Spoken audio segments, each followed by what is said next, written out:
नमस्कार बंधुगण आज वीडियो रे एमिति किछि कथा अछि जहाँ आपण शेष जाए देखिले निहाती आपण किछि शिखि पारिबे एवं आपण जीवन में निहाती किछि परिवर्तन आसीबो। तो वीडियो आरंभ करबा पूर्व जदि आपण मो चैनल रे नुआ अछंती मो चैनल को सब्सक्राइब कर दियंतु।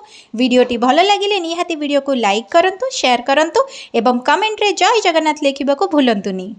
जो घरे बारंबार बिलेई प्रवेश करिथाए किंबा दुईटी बिलेई घरे कली करंती तेबे एहा घर पई अमंगल होइथाए एवं धनर आगमन अटकी जाइथाए। घरर जेकोसी चाबी रोसई घरे एवं ठाकुर घरे रखिबा घर पई अशुभ होइथाए। एहा द्वारा घरे आर्थिक क्षति होइथाए। घरर कांथरु जदि रंग छाड़ी खोलपा छाड़ी जाए तेबे एहा घरे अभाव सृष्टि करिथाए। कांथर खोलपा छाड़िबा मात्रे ही सजाड़ी दबा उचित। घरर द्वारबंध किंबा मुख्य द्वार पाखरे डस्टबिन की अलिया गदा करी रखंतु नाही। एहा द्वारा घरे नकारात्मक शक्तिर प्रभाव रे पड़ोसी सहित कली झगड़ा लागि रहिथाए। काहाठारु जोता चप्पल उपहार रे नबा उचित नुहे एवं शनिवार दिन जोता कि चप्पल किनिबा उचित नुहे। एहा द्वारा धन हानि हेबार संकेत मिलिथाए। पादरे केबे भी हलदिया रंगर चप्पल पिंधंतु नाही। एहा कले वैवाहिक जीवन में संकट देखा देइथाए। गोटे दीपरु आउ गोटे दीप लगाइबा उचित नुहे। एहा केबे भी करंतु नाही। आपण मंदिर गला बेले सांगरे माचिस नेकी जांतु एवं निज दीप निजे जलांतु। प्रत्येक दिन जो माने मंदिर जाइथांती सेमानंक मनरे आध्यात्मिक भावना जागृत होइथाए एवं भूत प्रेत केही पाख मानि नथांती सेमानंकु भगवान घंट घोड़े रखिथांती। स्त्री लोक माने शनिदेव एवं हनुमान को केबे भी स्पर्श करंतु नाही। एहा द्वारा घरे बहुत असुविधा आसी पारे। आपे आपे तले पड़िथिबा फूलरे ठाकुरंकर पूजा करबा उचित नुहे किंतु सेफाली तुलसी एवं बेलपत्र तले पड़िथिले भी एहा पूजारे लागिथाए। मंदिर फेरिबा समय घंटी बजाई फेरिबा उचित नुहे एवं मंदिर को चप्पल पिंधि जीवा मध्य उचित नुहे। पाद को भलरे धोई मंदिर जीवा उचित। चुट्टी अधिक उपड़े अंडार धला अंश को चुट्टी सप्ताह को 3 थर लगातु किंतु केशर लगेबे नाही। एहा कले बहुत जल्दी चुट्टी उपड़िबा कम होई जिवो। मुहरु कला दाग जीवा पई एवं मुह को चिकण करबा को कंचा क्षीर प्रतिदिन मुहरे लगातु। शनिवार दिन रे लेउटिया साग, पानी कखारु, बैगण, लिंब एवं शिंब खाआंतु नाही। सकाळु घर झाड़ू न सरिबा पर्यंत खाद्य खाइबा उचित नुहे। तेणु प्रथमे सकाळु उठी आपण बासी घर ओळेई दियंतु। संध्यारे सूर्यास्त हेबा परे घर झाड़ू करी बाहरे घरर अलिया पकांतु नाही। एहा कले घरे आर्थिक समस्या देखा देइथाए। सकाळु प्रथमे पारा मानकु खाइबाकु देबा परे घरर अन्य काम सब करि परिबे एवं चाकरी हवा पई मध्य प्रतिदिन पारा मानकु खाइबाकु दियंतु।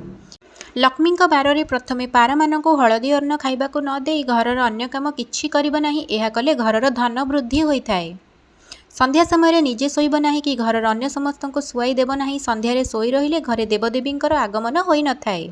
सकाळु उठिबा परे प्रथमे ज्येष्ठ मानकु एवं गुरुदेवतांकु प्रणाम न करिबा पर्यंत घरर अन्य काम करिबा उचित नुहे। घरे जदि सबु बेले विपद लागि रहुची तेबे छोट छोट पिला मानकु खाइबाकु दियंतु। जल्दी विपद दूरेई जिवो। एहा सत्य कथा निश्चय मानंतु। घरर कांथरे गार पकाइले एवं पानचिप पकाइले गृहलक्ष्मींकर हानि होइथाए। चतुर्थी राति कुलबधू पिंधिथिबा लुगाकु बाहरे सुखांतु नाही। एहा द्वारा विवाह जीवन में अनेक असुविधा कली झगड़ा लागि रहिथाए। अष्टमंगला जीवा पूर्व नववधू स्वामी, ससुर, सासू, पितामाता को छाड़ी बाहर जातु नाही किंबा एकुटिया बाहर बुलंतु नाही। एमिति करिबा उचित नुहे। नारी मानकर मासिक धर्मर प्रथम 4 दिन संध्यारे बा संध्या परे घरु बाहरकु बाहरिबा अशुभ होइथाए।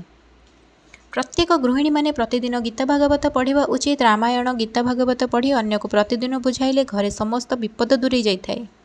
लंका, रसुण, पियाज, तेंतुली ठारू दूरे रहिबा उचित। चा, कॉफी, तंबूळ, माछ, मांस, मद एहा जीवन तथा स्वास्थ्य पई क्षतिकारक। प्रतिदिन 2 घंटा एवं छुट्टी दिन मानकरे 4 ରୁ 8 घंटा चुप रहिबा व मौन रहिबा स्वास्थ्य पई बहुत लाभदायक एवं चुप रहिबा द्वारा अनेक समस्या मध्य होई नथाए। आयु वृद्धि होइथाए। वास्तुशास्त्र अनुसार घरर वास्तुदोष खंडन करने पंचमुखी हनुमानकर फटो घरे रखंतु। गोड़ को गोड़े छंदी बसिबा उचित नुहे। यह एक खराब अभ्यास एवं गुरुजन मानक सामने गोड़ उपरे गोड़ पकई बसिबा उचित नुहे। वीडियोटी को शेष पर्यंत देखिथिबारु आपनको अशेष अशेष धन्यवाद। जदि आपनको वीडियोटी भल लागिछि वीडियोटी को लाइक करंतु, शेयर करंतु एवं चैनल टी को सब्सक्राइब कर दियंतु।